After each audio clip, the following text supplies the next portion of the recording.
Now PAC is taking action to keep the dogs safe, and they realize that they really need the community's help. News 4 Tucson's Eric Fink reports from Tucson's west side. For the next week, PAC will only accept emergency intake of dogs. That's because the shelter has seen an uptick of dogs coming its way that have been exposed to contagious diseases, and they need to separate those dogs that have been exposed from incoming dogs. Makes me feel fulfilled and gratified that we're able to take in an animal that needs help and just take care of them. Frank Tarek and his family just adopted Gizmo at a critical time when PAC says it's seen a surge in dogs arriving at the shelter with various contagious diseases. The staff fears an outbreak, and now the shelter is limiting intake through June 10th. A major concern for our vet staff right now is that most of the dogs that are getting sick in our shelter have what's called pneumovirus.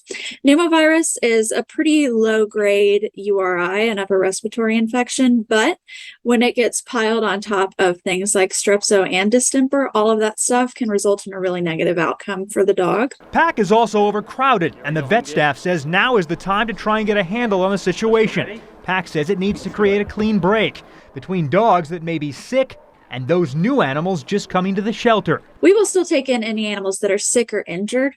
So obviously if an animal is found hit by a car, if an animal is showing severe signs of illness, we will absolutely take that animal. That includes, those underage animals, and then any animals that are considered a threat to public safety. So that would be an animal that maybe had bit somebody. Frank and his family grateful they can lend a hand and a home in this challenging time. Taking care of the dogs that are in PAC, they have too many. We need to clear them out for them and give them a little bit of a break there. And to free up shelter space, PAC has set a goal to adopt, foster, or rescue 150 dogs in the coming days. On the west side, I'm Eric Fink, News 4 Tucson. Thank you, Eric. Another man is dead and one other is facing charges after a crash on the south side this weekend. The victim has been identified as 27-year-old Brian Ledesic. It happened early yesterday morning near South Nogales Highway and East Fenley Drive. Deputies say